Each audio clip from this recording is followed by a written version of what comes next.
number 17 TCU at number 19 Kansas. TCU coming off their win against Oklahoma. Congratulations to them.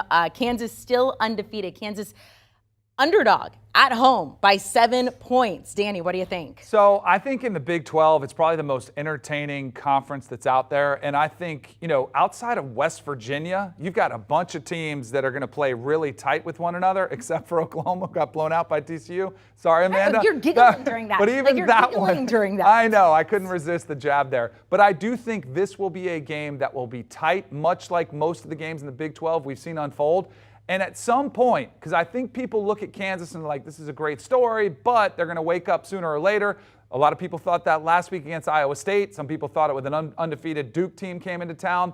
At some point, we have to acknowledge maybe this is just a good football team that is incredibly well coached with Lance Leipold. There's a reason a lot of these programs are firing coaches. I think it's to get in line for the Lance Leipold sweepstakes. They've got a quarterback who's thriving. They play great fundamental football. I'm going to say this team, I'm going to take the points at home, and I actually like them to win the game outright. I'm not going to go that far, but I will take the points right there with you with Kansas. They've been a great story this year. Jalen Daniels has been phenomenal. You talked a lot about him. On the other side, though, let's give Sonny Dykes a lot of credit for the job he's done building back up TCU, and he's stepping in the shoes of a guy who's got a statue outside the stadium there in Fort Worth, and Gary Patterson. Not an easy job to take over and turn around and have that look the way they look so far. Max Duggan's been phenomenal this year. Still has not thrown an interception.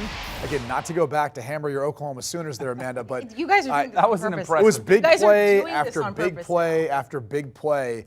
Big play after big play after big play. They weren't playing much defense there. But bottom line is, I think these two teams are very evenly matched. And I'll say this goes back even when Kansas was struggling.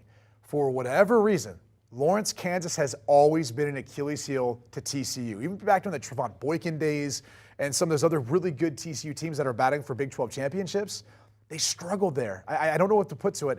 I think this is going to be a tight game, a close game, and I do think TCU will probably come out on the winning end. I just think overall as a team, they're a little better defensively.